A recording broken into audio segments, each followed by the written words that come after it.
Hi guys, मैं self Balram Prasad Gupta और आप देख रहे हैं अपना यूट्यूब चैनल बायोलॉजी सर। आज का टॉपिक है numerical problem related with चारगाफ rule. यह जो न्यूमेरिकल प्रॉब्लम है चारगाफ रूल से संबंधित बहुत बार नीट एग्जाम में पूछा जा चुका है, तो इसलिए इस तरीका के प्रॉब्लम पर हम लोग सीखने का प्रयास करेंगे। पहले हम लोग चारगाफ रूल देख लेते हैं।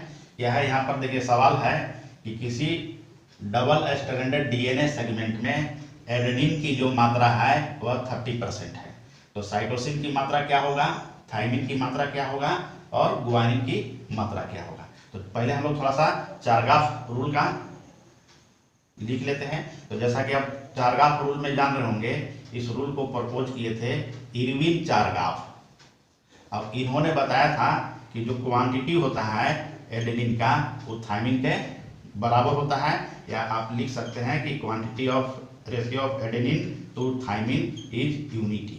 ये फर्स्ट नियम था। सेकेंड नियम में इन्होंने क्या बताया था कि जो क्वांटिटी होता है गुआनिन का वह साइटोसिन के बराबर होता है, या लिख सकते हैं ratio of guanine to cytosine is unity.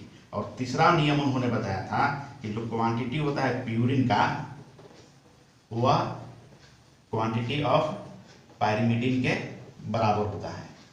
तो प्यूरिन के केस में आप जान रहे होंगे इसमें होता है एडेनिन और गुआनिन, और जो पायरिमिडिन है डीएनए के केस में यह होता है थाइमिन और साइटोसिन। तो इसको भी आप लिख सकते हैं कि A प्लस जी बटे T plus C equal to unity. ये हो गया तीसरा नियम। तो ये नियम प्रपोज किया गया था इरविन चारगाफ द्वारा। तो इसको हम लोग इस विधि से इस सवाल को सॉल्व करने का प्रयास करते हैं। देखिए एडेनिन दिया हुआ है, आपका आंसर में इधर चलिए लिख लीजिए।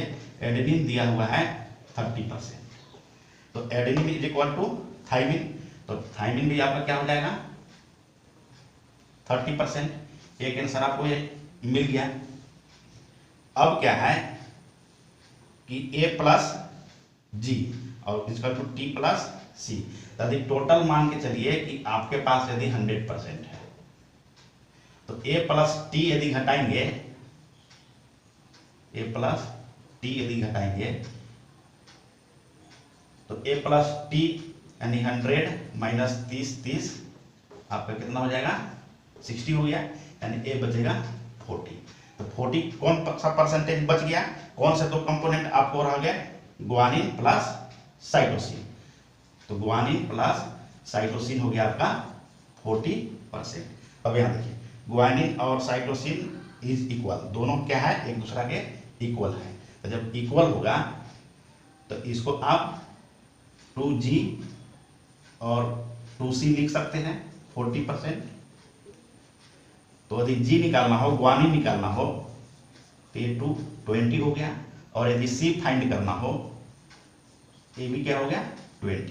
तो इस आधार पर ये गिवन था A equal to 30%, T equal to 30%, क्योंकि ये देखिए बराबर है, और गुआनिन भी आपका आ गया 20% और साइटोसिन भी आपका आ गया 20%।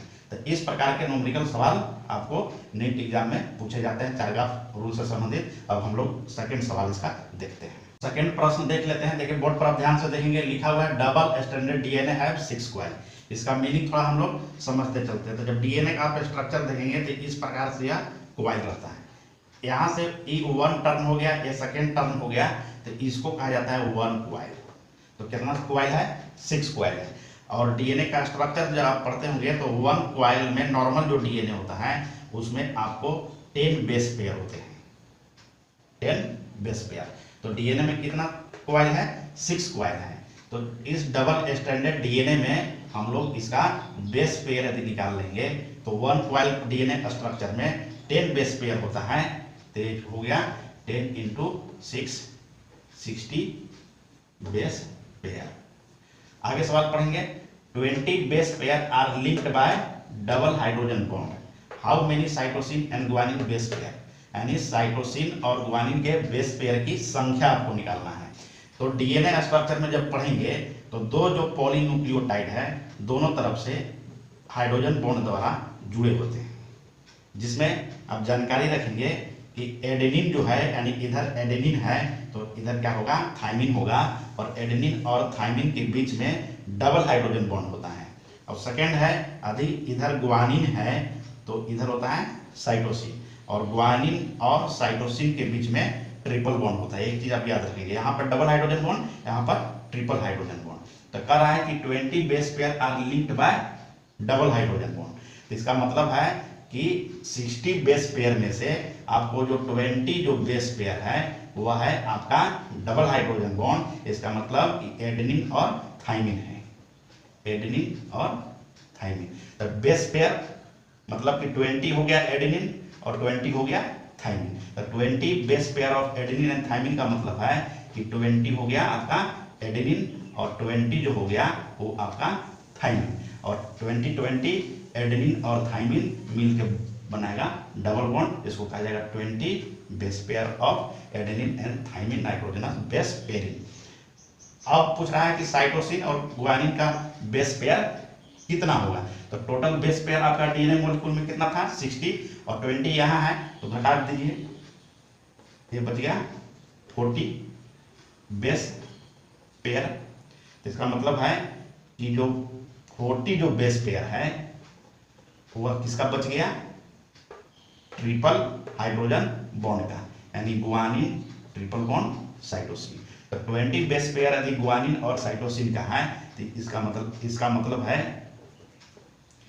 मतलब है कि 40 जो बेस है वो गुआनिन है और 40 जो बेस है वह साइटोसिन है। तो यहाँ पर पूछ रहा है कि cytosine and guanine base pair, तो उसका आंसर कितना हो गया 40 बेस पेयर। कैसे निकला आप याद रखेंगे, नॉर्मल डीएनए के 1 कॉइल में 10 बेस पेयर होते हैं, यहाँ 6 कॉइल दिया हुआ है इसलिए टोटल बेस पेयर हो गया 60। डबल बॉन्ड कितना बेस पेयरिंग है 20, तो 60 में 20 आप आराम से घटा दीजिए, आपका आंसर हो गया 40 बेस पेयर। यह सेकेंड सवाल हुआ, बहुत ही इंपॉर्टेंट टाइप का प्रश्न है जो कि अक्सर नीट एग्जाम में पूछता है। अब आइए हम लोग देखते हैं सवाल नंबर थर्ड देखते हैं। देखिए बहुत टिपिकल क्वेश्चन है नीट और एम्स एग्जाम के लिए। एडेनिन की मात्रा जो है 20% है और डबल स्टैंडर्ड डीएनए का जो लेंथ है 6.8 नैनोमीटर है।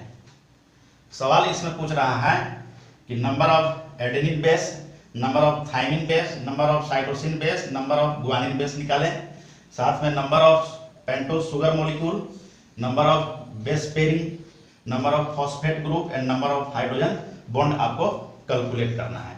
तो चलिए पहले डीएनए के थोड़ा सा डायग्राम आप हल्का समझ लीजिए।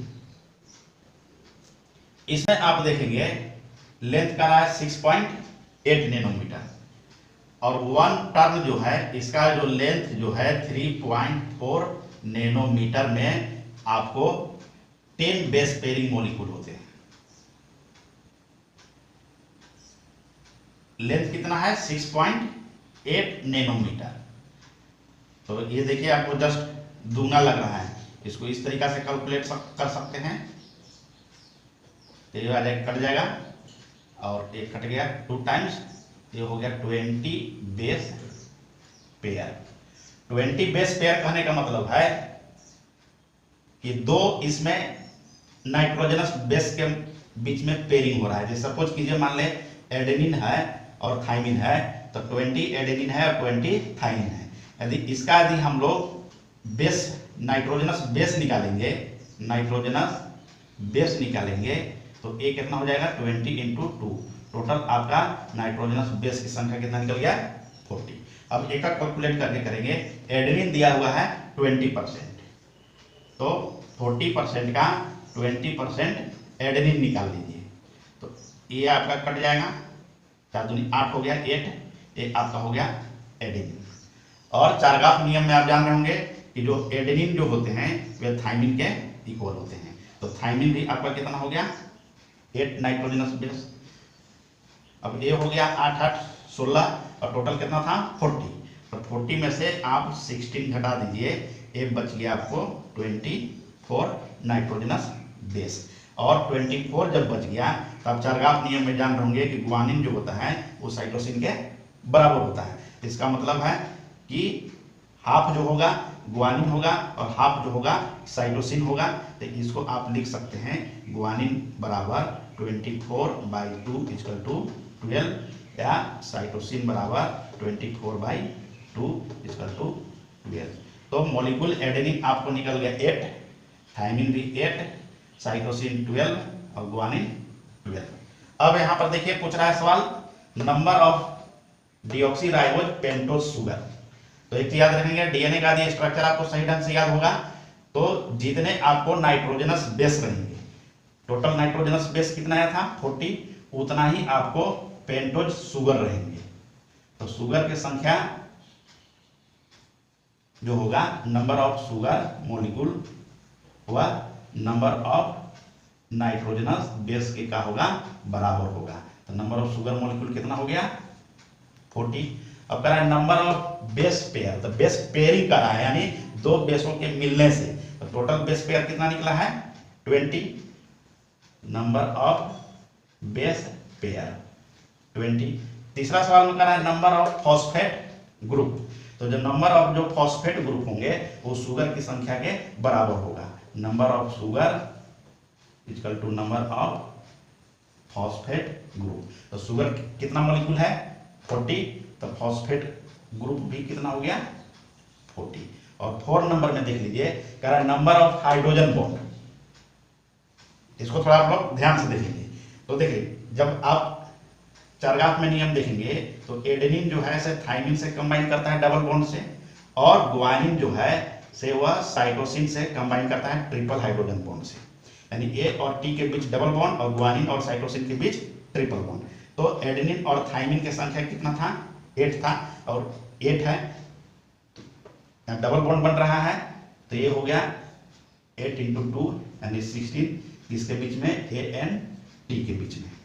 और देख लीजिए ग्वानिन और साइटोसिन के बीच में ट्रिपल बॉन्ड है, अब इनकी संख्या कितना है 12 है, तो ये हो जाएगा 12 × ट्रिपल बॉन्ड है 3, ये हो गया 36, किसके बीच में ग्वानिन एंड साइटोसिन के बीच में। ये टोटल जोड़ दीजिए, ये टोटल हो गया 52।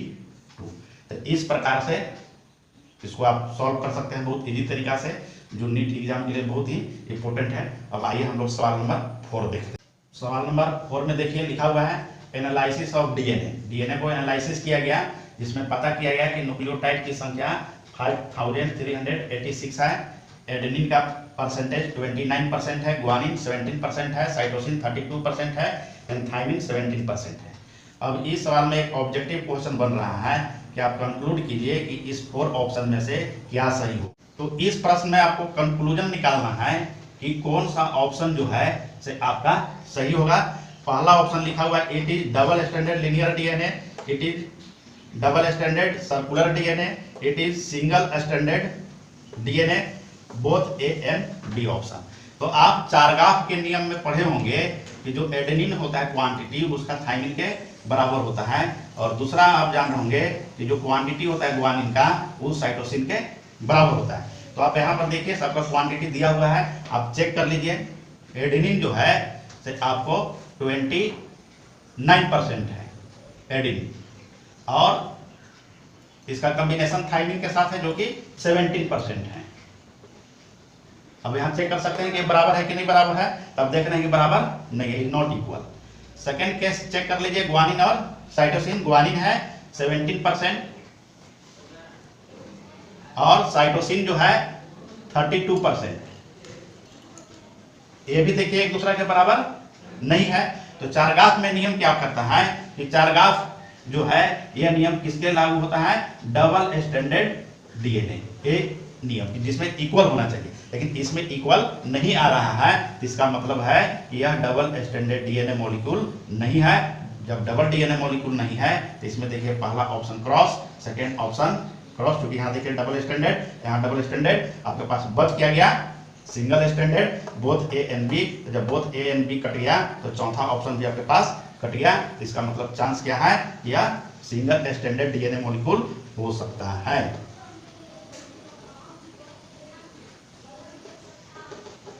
तो इस प्रकार से आपको नीट एग्जाम के लिए क्वेश्चन बहुत ही न्यूमेरिकल प्रॉब्लम चारगाफ नियम से आता है, चारगाफ रूल से। तो अब हमें उम्मीद है कि आप हर एक तरीका के न्यूमेरिकल प्रॉब्लम इससे रिलेटेड सॉल्व कर सकते हैं बहुत ही आसानी से। यदि मेरा वीडियो आपको पसंद लगा हो तो प्लीज़ हमारे यूट्यूब चैनल बायोलॉजी सर को सब्सक्राइब कीजिए, लाइक कीजिए, कमेंट कीजिए और शेयर कीजिए।